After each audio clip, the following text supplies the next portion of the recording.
Healthcare Insurance Concepts, Business 506, Cal Lutheran University. The objectives of this lesson are to discuss healthcare cost containment and cost shifting issues, recognize standard health contract provisions, and explain the taxation of individual healthcare benefits. An overview for you is that about 85% of our population in America is currently covered by some form of health insurance. Most coverage is group insurance associated with employee benefit programs. Another large source of coverage is Medicare, part of the Social Security program. Approximately 15% of Americans are not covered. They tend to be unemployed, or the unemployed spouses of covered people, and lower income groups. Many Americans are only one paycheck away from losing family health coverage, and COBRA, the Consolidated Omnibus Budget Reconciliation Act, does provide some protection, up to 18 months coverage, where the formerly insured person can purchase or continue the coverage that they had prior to being either laid off, retiring before Social Security age, or whatever other condition that caused them to separate service. Could also be divorce, for example. Last bullet point. The question is the coverage all right, and how is the cost to be borne? So there's a changing landscape in healthcare right now.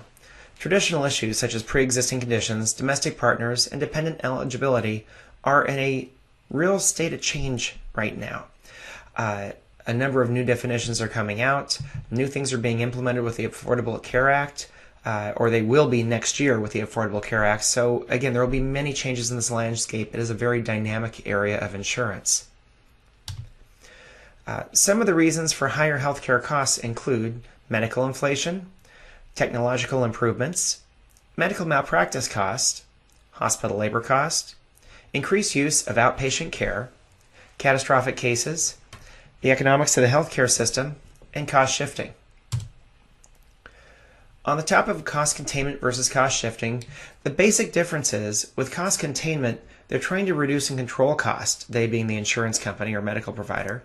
And in cost shifting, it's being shifted to another party, whether that is the patient, if they are also the insured, or another third party in that matter.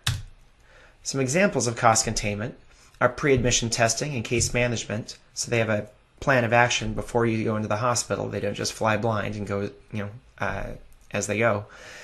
Utilization reviews to make sure what is being provided to the client is appropriate for the condition they have.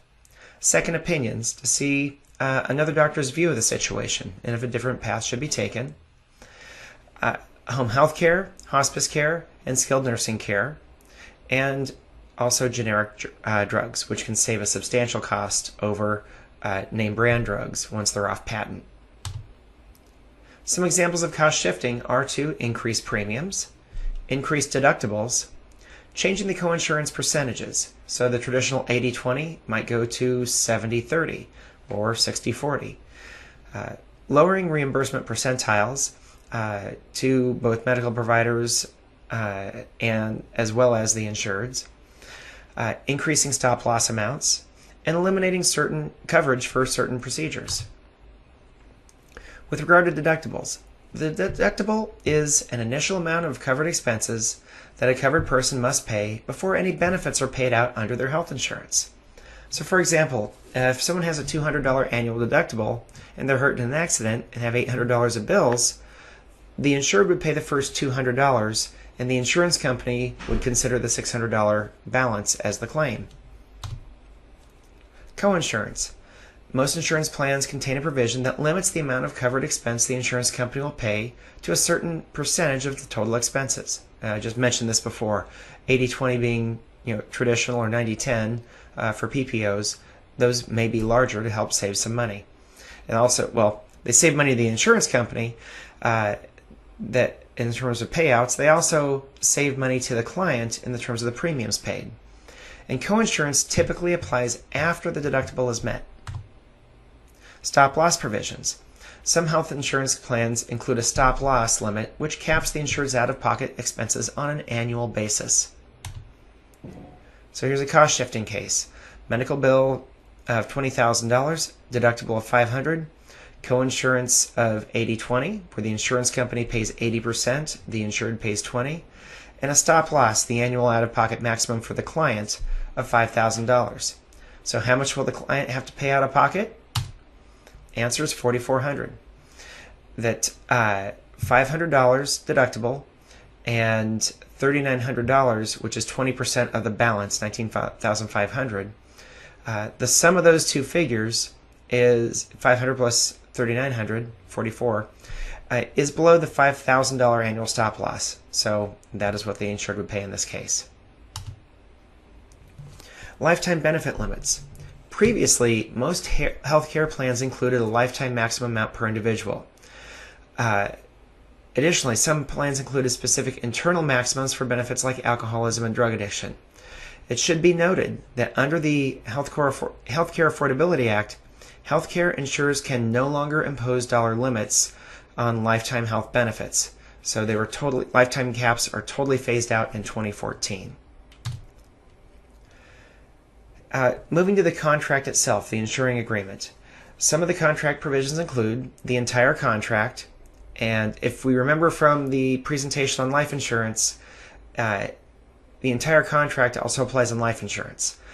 So the main thing is the entire contract will include the application, plus any other amendments or agreements the insurance company has to the basic contract, whether it's life or health.